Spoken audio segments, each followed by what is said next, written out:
Hi everyone, thank you for joining in on the video. My name's Steve Ludlow, MD of Harlow Group and curator of the Sales Leadership blog. I have Katherine Edgar with me here today. Thank you for joining us, Katherine. That's my pleasure, Steve. Katherine's the CEO of the Synergy Group. The Synergy Group are a leading sales transformation consultancy and training company in the area of sales force improvement. Obviously you work with the likes of Telstra, Westpac, McAfee. The list is much longer, I know. Yes. But we don't have time to list them all off today. What's interesting about Katherine's business right now is you've just released this Sustained Sales Outlook and Opportunities Report of 2015. Do you mind kicking off by telling us a little bit about what this report is, what inspired you to do it, and what sales leaders can get from it? Absolutely, Steve. Look, the report, as a sales transformation organisation, it's important that we bring leading insight relevance to our customers, being sales leaders across Asia Pacific region and in fact globally. So the report aims to arm the sales profession with the latest thinking and insights around what the market's doing. And also prepare teams to be able to respond to those dynamic forces of change. So this is our third year in a row that we've released the report. It's getting stronger each year, and we're seeing the support for the report has been significant this year. In fact, just today, we're delighted to say it's been picked up and commented on by all of Australia's leading press, being the Australian, BRW and the Herald. Congratulations, that's exciting. So the report really is about arming the sales profession with the sort of current view of how to drive sales performance within their organisations. Great, fantastic. So this is really measuring change, and the title here is The Game Has Changed.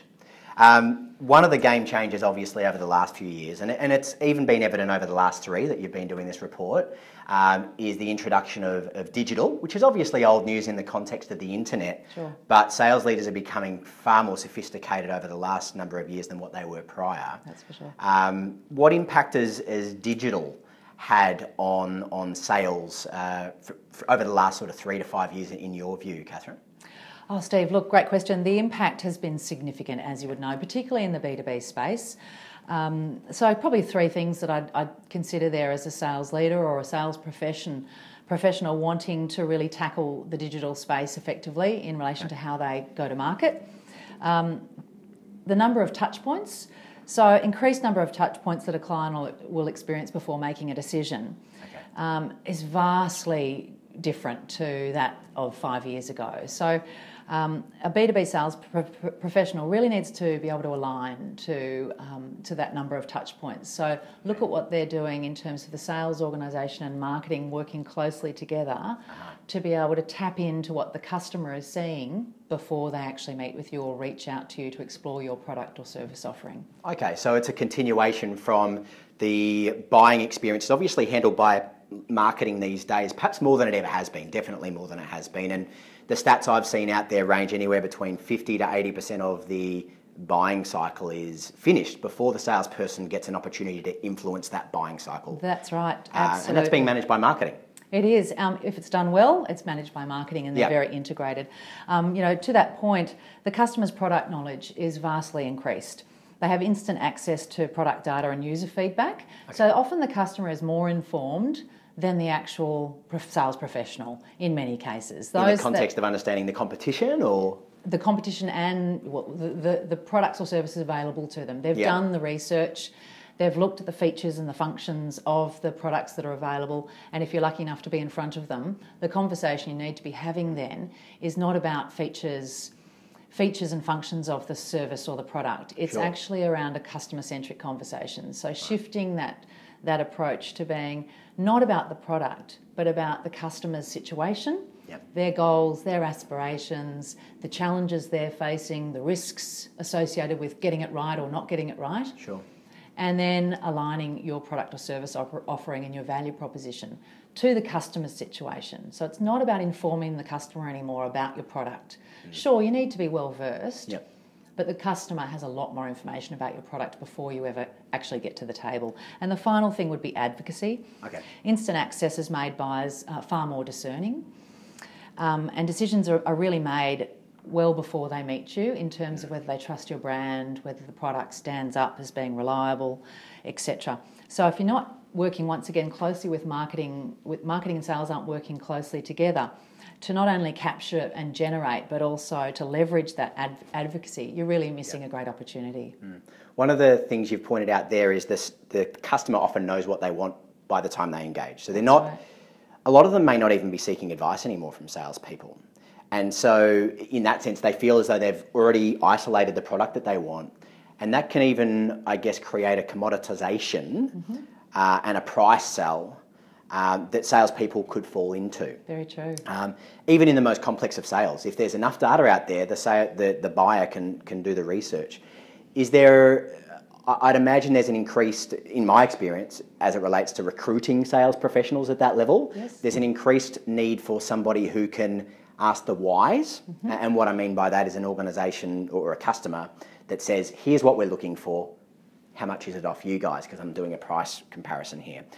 There's an increased need for a salesperson that can say, before we get into talking about price, can you tell me why it is you've landed on that product? What's important to you about the product? What are you trying to achieve out of your decision there?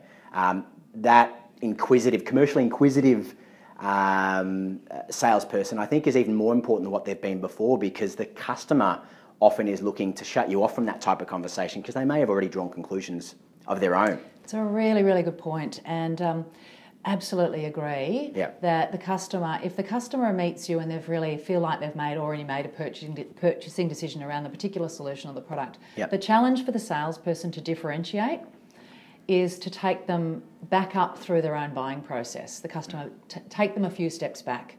And as we often talk about, elevating that customer conversation. If we meet the customer and we entertain that features, benefits, value around the product, you're right, it will turn into a price war.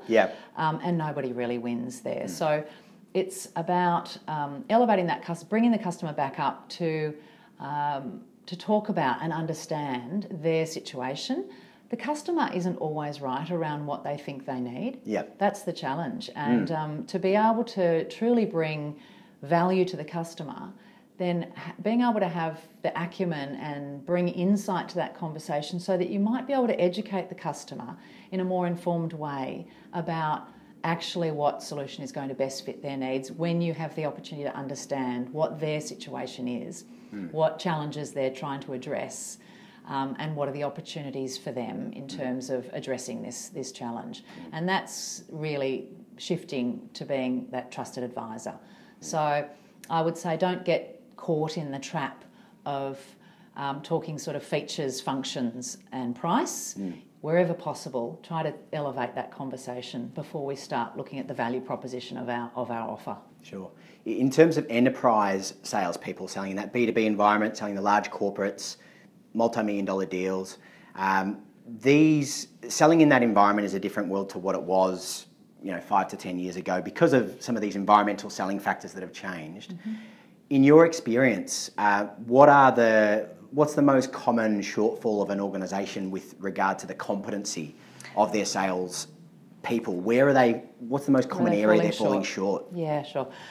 Look, there are many, and it does always depend on the particular organisation, the industry in which they are focused, the markets and what have you. And the work that we do actually helps organisations to actually address and identify what those gaps are within their organisation through our assessment and benchmarking practice.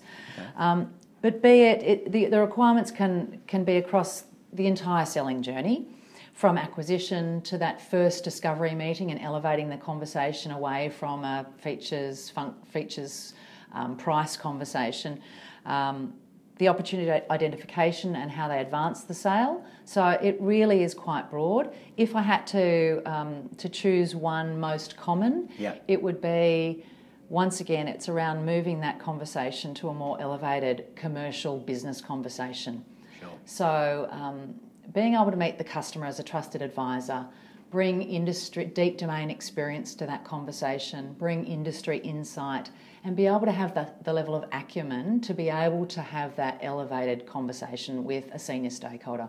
That is the biggest gap in the market, and that is where certainly we spend most of our time in development at those sort of with high-performing sales teams, is building the acumen and the insight and the skills to be able to have a rigorous commercial business conversation. Once that conversation is progressed, then we can start to align our service and product offering with the customer's needs. But it's a customer-centric approach that needs to be considered. It's interesting you say that, because from the research that we've done, there's two common elements that sort of link to success in recruiting salespeople. And the first is commercial acumen. Fantastic. So obviously industry sectors change, but what seems to be common across all the industry sectors we work in, which are predominantly white collar, IT, business services, consulting, finance, etc., is the ability to be able to have that business conversation, the commercial acumen, and to multi-layer down the questions to the whys and what fors and what are you trying to achieve, and did you know that there's actually a better way of getting to that destination that will get you there faster or cheaper or more efficiently, to be able to layer that down, as you said. So that's common.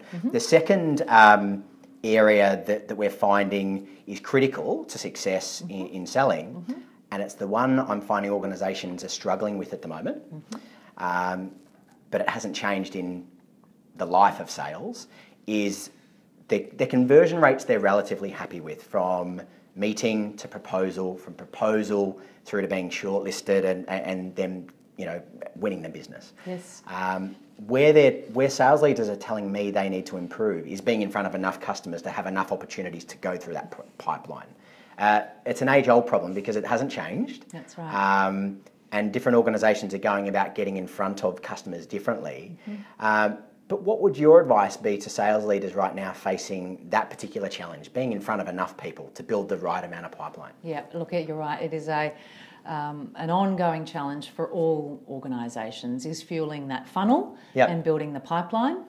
And with the alignment of marketing and sales, it does make it a lot easier if you've got a really proactive and effective marketing engine that's hopefully generating some inbound inquiry to be able to fuel that funnel and provide opportunities for the salespeople. But there's once again three key things I'd look at there would be the rhythm that's in place, the inspection that's taking place by the sales leader, and once again, coming back to your point, acumen. So with rhythm, ensuring you have that clearly defined sales rhythm and a process that really works for your business, and each business is different. Ensure that it's ingrained in the sales culture and the DNA of the organisation. Versus, often organisations leave new hires to their own devices. So they've been successful in bringing on, a top performer from another organisation. They assume that they have all the right approach and the skills to be able to drive acquisition activities effectively, and they leave them to their own devices. Versus really accelerating those results through a really finely tuned and honed, predictable process. So having a effective funnel or acquisition process in place is absolutely key. Working out what really works well for your business and being really diligent with your team around what that looks like and the expectations that you have of that sales team. Inspection, of course, what gets inspected gets done. So, assess and inspect and then recalibrate where necessary. Just constantly be evaluating and assessing what's working and what's not working, and then realign the tactics where you need to. And finally, acumen. When you are actually in front of the customer, make sure that you're having the right conversations. And to your point earlier, Steve, that level of acumen is going to be the differentiator there. It's going to be the make or break to be able to have the gravitas to be able to hold your own when you actually have that opportunity, and you optimise your chances of success when you finally are in front of that customer, because it takes a lot to get in front of the customer. The discipline it takes to do the required activities in a business that lead to pipeline and lead to meetings. That's what you were speaking about in the first element there. I think you called it rhythm, which I've not heard someone refer to it as that, but I like it. How does an organisation manage that without their salespeople feeling like they're being micromanaged? Yeah, it's a good point, actually. And look, it's about setting the sales team up for success. So if it's positioned in the right way, whereby it's about supporting the sales team to be able to get the best results for them, Yep. for their team, for their customers, for the organisation. Look, somebody that's really accountable and responsible for their own patch and for achieving the results. We've found if they've got that right attitude, that achievement focus, Yep. they understand why that rhythm is important, and the rhythm is there to support them. So I guess the level of inspection is up to you, Sure. whether it's down to, you know, the micro of how many calls have been made, how many emails have been sent, Yep. how many networking events have been attended, some of those key inputs, or whether it be how many meetings have we had this month, Yep. and how have we progressed those customers through the buying cycle. So Sure. in all sales, typical B2B sales Yep. process, there are anywhere from 4 to 10 key customer meetings that would take place from Yep. the stakeholder themselves, the sponsor, the financial sponsor, the C-level executive, and each one of those meetings typically has you can really construct the key purpose and outcomes and flow of each of those meetings in advance. Okay. So it's creating a predictable process and rhythm for your sales force, both at that acquisition and fueling the pipeline stage to when they actually get in front of the customer to optimise the chance of success for each and every meeting that they attend. Well, it's directly linked to success, this getting in front of the right number of customers. And it's surprising to me how few organisations systematise it in the way that you're talking about to get predictable outcomes. And let's face it, you leave people to their own devices. And if it's a cold call, or even following up on a semi-warm lead, for one reason or another, us humans aren't wired to want to do that instinctively, and so we need to do it. The majority aren't. Yeah, yeah. Some people love it, Yep. and they're a rare find. Absolutely, yeah. So a discipline needs to be created, because once they've done it and gotten out of the way, everyone feels great about it. And your pipeline's where it needs to be, and it doesn't need to be done in huge portions, but it just needs to be done regularly, doesn't it? And I think certainly does. organisations that can educate through the recruitment process that we do it this way at this business, Yes. it works for us. Are you prepared to buy into it, rather than slapping it on them as a surprise? And it might be that, you know, it's 3 hours a week. You need to dedicate time in your calendar to make sure that activity is done. Yeah. And that would go back to, of course, the important work you do in helping clients select the right profile, the right talent for the role. Absolutely. You know, being able to really clearly articulate what you're looking for in that role and what's going to contribute to success in this role. You're right, we don't want any surprises for either party. So, you know, really mapping that out, the role profile for that team, for that organisation, and clearly articulating what's expected and what success looks like. Yeah, great. One of the things I noticed in your report, because you've obviously put some insights and some commentary in there, is just reading from your report, you're encouraging sales leaders to introduce more scientific, data-driven approach to sales force effectiveness. So what does that look like? Gee, it's a brave new world, actually, this scientific approach to driving strong sales performance and revenue uplift. Look, no more, sales is no longer a dark art. It is clearly a scientific approach that's required to be able to assess and analyse and predict performance. You know, with data analytics being such an enormous market, emerging and providing such value to organisations, the sales industry can absolutely leverage the tools available to them there. So, best practice looks like, firstly, a couple of things. Okay. Understanding what good looks like for you. So, tapping into the right sort of research and analytics to determine what best practice looks like for that particular, for instance, a sales role. Yep. What are the competencies and capabilities required in that role? And to do that, you need to think about your customer and the markets in which that salesperson is going to engage with. Sure. Because it needs, you know, once again, it's a very customer-centric approach with lining up the sales team competency to the market in which you sell. So what as opposed to applying a blanket rule across all industries Certainly. that sell, Yep. tailoring it to your business and or industry. That's right. I mean, as you can imagine, a sales team that's selling to, say, the professional services sector Yep. versus FMCG are going to be there's going to be a different level of skill set and knowledge and acumen that's going to be relevant to those industries. There'll certainly be a common set of behaviours Sure. that would align across both those industries. But so start with the customer, in which the market in which you're you're providing services to, then map that, that best practice role profile. What does it look like? Dan and we get involved at a very detailed level and looking at what are the specific competencies that are going to really line up to create value, relate to and connect with our customers. Okay. So it's about assessing, first of all assessing what you need in the role, and then assessing the what you currently have in your team, in your sales audience. So benchmarking what good looks like and then assessing against that.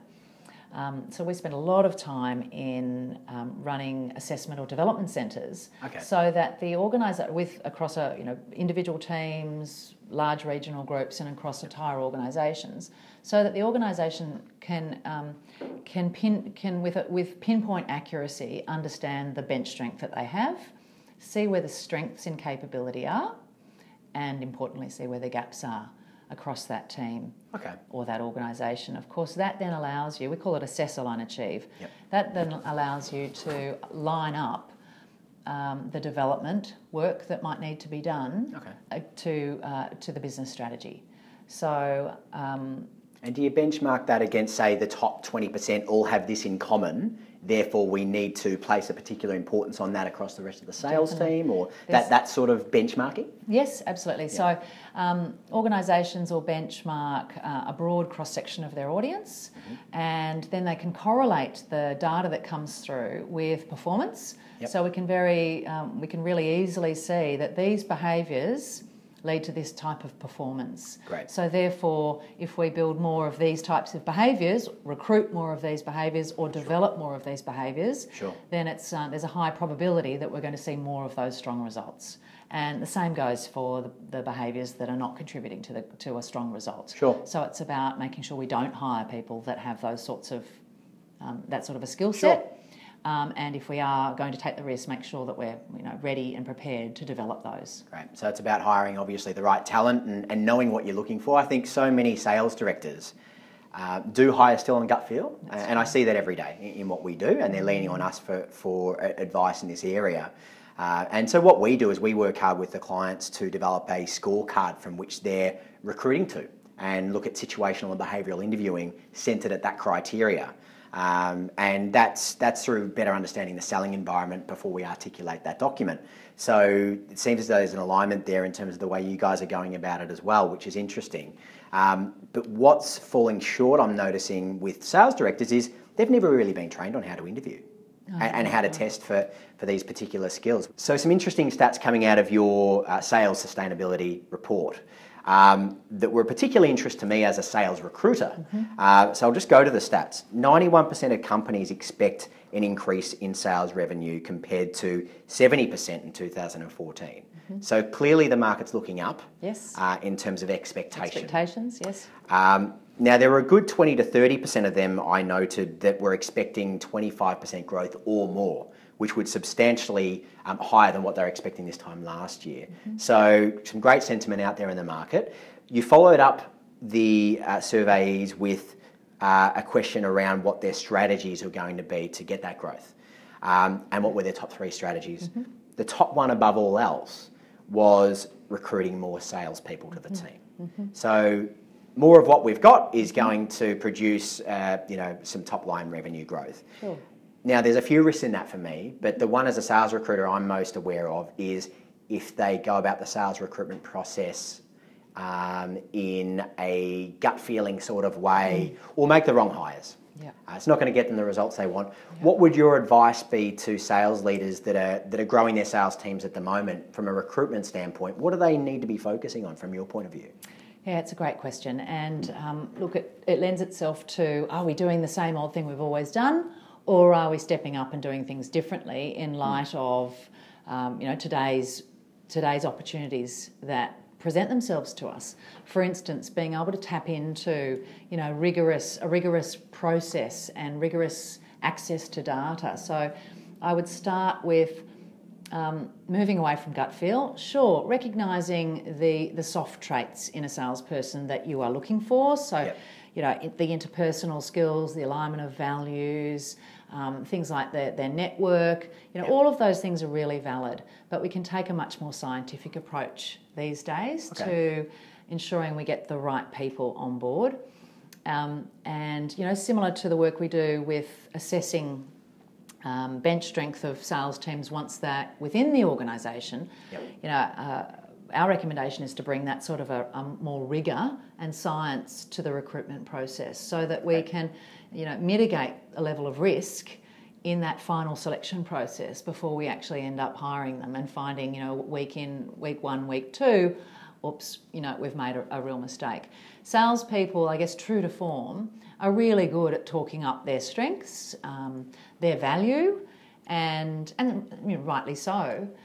But being able to actually assess them in a real life environment prior to actually bringing them on. So in that final stage of recruitment, one of the pieces of work that we do a lot of with our clients is in that final sort of shortlist, putting them through a really rigorous assessment. So we call it a development centre, where we're asking them to show us how they actually perform in key scenarios that they'll need to participate in on an ongoing basis. So be that an acquisition type process, a high stakes customer meeting, it might be even how they manage pipeline across their portfolio. There's a range of things that you can assess if they're really critical to success in the role, which of course those are. And as I said, just taking a more rigorous approach to the assessment prior to bringing them on, because nothing beats actually seeing how someone performs live. You know, there's references, there's, you know, success stories they'll bring along. A good salesperson, of course, will tell you all their strengths and it'll be documented really well, their recent wins. But there is this extra step that if you're really serious about mitigating risk, ensuring you've got the right person so they can kickstart day one and be able to start delivering strong results quickly, a more rigorous approach to assessing in that final stage is definitely something I'd think about. Yeah, great. So I imagine what that looks like is setting up a scenario whereby they're acting out a client meeting or whatever part of the process you're trying to assess in front of the key stakeholders in the decision-making process and treating them as the customer in almost like a role-play scenario. Is that what that often looks like? Yeah, it absolutely is. So it's pretty high stakes, and which is great too because it sort of lets you see how somebody performs under pressure, which we're often under pressure. We're in front of a key decision maker. That's exactly right. You know, there's a range of scenarios. A typical scenario that we find is relevant for the clients that we work with is getting that discovery or exploratory meeting nailed. So the first opportunity you get to meet with that client, once again, it's important to have the competencies really clear that you're looking for. So it's, you know, the competencies are key because it's the finer details of those competencies that often let a salesperson down. So there's usually, you know, 2 or 3 key competencies that we are must-haves. The softer skills about questioning and listening and rapport and what have you, they're a given these days. So the competencies, you can assess that in an interview as well. The things you're talking about here don't come out in the interview. So, you know, those competencies that we're typically looking for are more around, you know, as I mentioned earlier, bringing that industry insight, asking the tough questions, challenging the customer, taking them on a good thinking journey, guiding them through that buying process. That acumen you were talking about earlier. Acumen, insight and differentiation are sort of the 3 things that we'd be looking for any sort of top performing B2B salesperson. Yeah, great, that makes sense. So out of everything in this report, in your opinion, what's the most actionable piece of data or information that's come out of here that, you know, if a sales leader would look through this, something they could do tomorrow that would improve their sales team?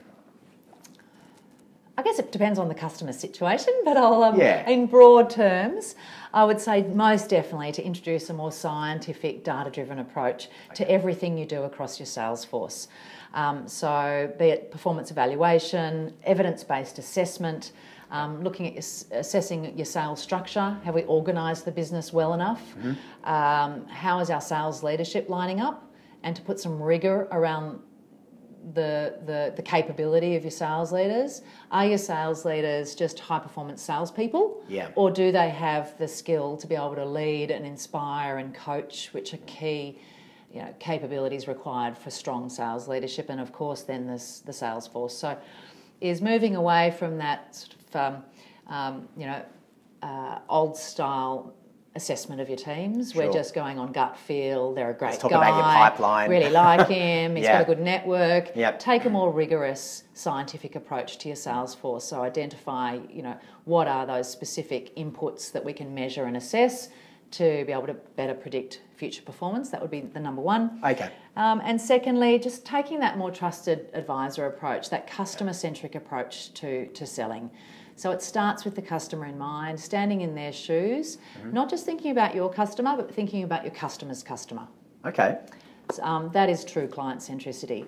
And so therefore, making it your business as a salesperson to continually update yourself on the industry trends, the challenges within that industry, the opportunities within that industry you're selling into. That's the insights piece you were talking about before. So I assume that really comes with specialisation as well, in terms of you talking about structure of a sales force, to silo them into different industries to enable them to become that insights-driven trusted advisor, because they aren't a jack of all trades when it comes to industry. They understand the customer and their typical needs before they walk in the door, and then can know the right questions to ask to get to the nub of the requirement, rather than sell based on the explicit requirement the customer says they have. Absolutely. So true. Yeah. And another really key point for organisations too is don't leave it to the sales team to be able to come up with the insight.